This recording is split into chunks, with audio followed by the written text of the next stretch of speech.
যদি সেখানে কাগজ ক্রয় বিক্রয়ের টেন্ডারের সাথে কেনা-বেচার সাথে আমার সম্পর্ক থাকতো, তাহলে হয়তো সম্পর্ক থাকতে পারত। কিন্তু সেগুলোর সাথে আমাদের বিন্দুমাত্র কোনো সম্পর্ক ছিল না। যে বদলি বাণিজ্য সবকিছু, হ্যাঁ, তো সেখানেও কিন্তু একই কথা আসছে। তো সেটাও তারা কিন্তু প্রমাণ করে কিছুই পায়নি। যদি আসলে কথা তো আসছে, আমি যদি করে থাকি তাহলে তো প্রমাণে হওয়ার কথা। আজকের বিষয়গুলো তো আজকে যেটা হয়েছে আর কি আদালতে, যে প্রায় দীর্ঘ 1 বছর আগে হঠাৎ করেই অপ্রত্যাশিত আমার জন্য এটা, যে কিছু খবরের কাগজে একটা খবর চাওয়ার হয়েছিল যে জাতীয় শিক্ষাক্রম পাঠ্যপুস্তক বোর্ড, যেটা এনসিটিবি, সেখানকার বই পুস্তক ছাপানোর কাগজ ক্রয়ের কিছু লেনদেন হয়েছিল সরকারি, সেটার সাথে আমাকে জড়িয়ে একটি খবর, যেটা ভিত্তিহীন ছিল, মূলত অসত্য ছিল আমার কাছে, যেটা আমি বুঝতেছিলাম। তো সেটা হওয়ার পরে প্রায় লম্বা 1 বছর পর্যন্ত সেটা নিয়ে দুদক সহ আদালতেও বিষয়টা গড়াইছিল। তো আলহামদুলিল্লাহ, প্রথম থেকে যেটা আমি বলে আসছি যে এই বিষয়ের সাথে আমার কোনোভাবেই কোনো সম্পর্ক নাই। এটা একটা সরকারি বিষয় ছিল। সরকারি ক্রয় বিক্রয়ের সমস্ত কার্যক্রম সরকারি নীতিমালা অনুযায়ী হয়ে থাকে। সেখানে আমরা সাধারণ জনগণের জায়গা থেকে কখনো এর মধ্যে ব্যক্তির হিসেবে ইনভলভ হওয়ার কোনো সুযোগ নাই। যদি সেখানে কাগজ ক্রয় বিক্রয়ের টেন্ডারের সাথে কেনা-বেচার সাথে আমার সম্পর্ক থাকতো, তাহলে হয়তো সম্পর্ক থাকতে পারত। কিন্তু সেগুলোর সাথে আমাদের বিন্দুমাত্র কোনো সম্পর্ক ছিল না। হঠাৎ করেই একটা অনলাইন পত্রিকাতে এটা খবর আসছিল, সেখান থেকেই মূলত সব জায়গাতেই খবরটা চাওয়া হয়েছিল। তো আলহামদুলিল্লাহ, আমি প্রথম থেকে ওই দিনও বলে আসছি।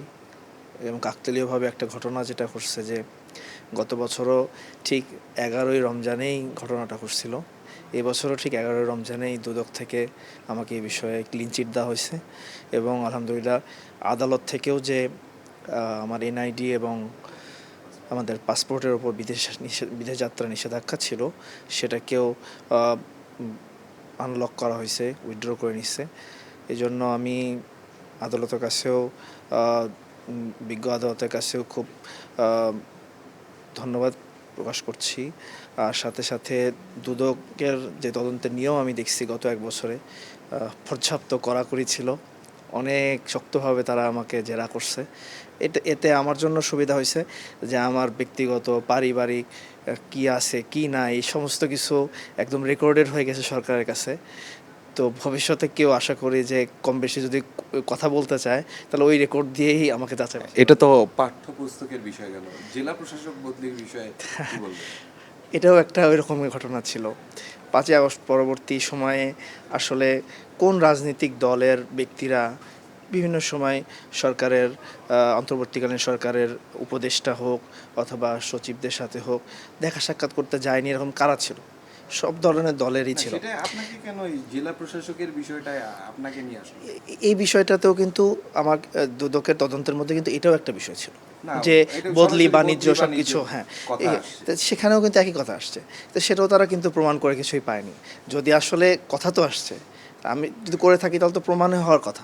কারণ হচ্ছে, একটা কথা খুব চাওয়ার ছিল, দেখবেন মিডিয়াতে সব জায়গাতেই, যে সরকার চালাচ্ছে এনসিপি, এনসিপির লোক দিয়েই সরকার প্রভাবিত, অমুক অমুক উপদেষ্টারা এনসিপির কথা অনুযায়ী চলে। তাহলে যদি আমার যদি এতই প্রভাব থাকতো যে 64 জেলার ডিসি বসানোর, তাহলে আমাকে ওই সময় হচ্ছে দুদক থেকে তদন্ত করার জন্য তো একটা, বিভিন্ন রাজনৈতিক সরকারের সময় তো এটা দেখা যায় যে ওই দলের কাউকে এরকম ধরপাকড় করা হয় না, তাহলে তো আমাকে ধরাই হতো না দুদক থেকে।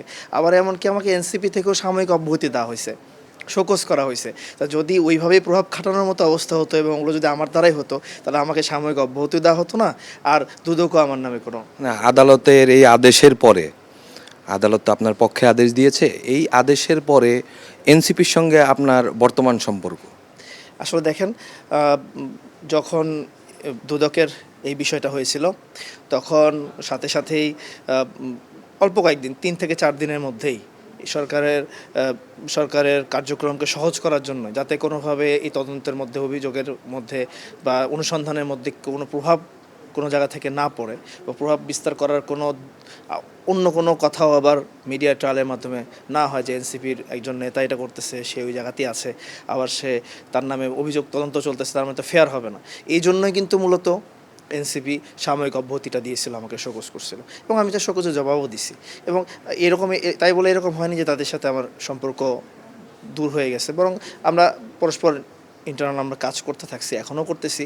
যেহেতু এখন আজকেই কেবল হচ্ছে এটা ফাইনালাইজ হয়েছে যে আদালত থেকে নিষেধাজ্ঞা উঠে গেছে, দুদকের নিষ্পত্তি হয়ে গেছে, তো আমি তো এটা আশা করব যে যেহেতু এটা সমাধান হয়েছে, আর এটা এনসিপির ওপর থেকেও একটা কলঙ্ক দূর হয়েছে।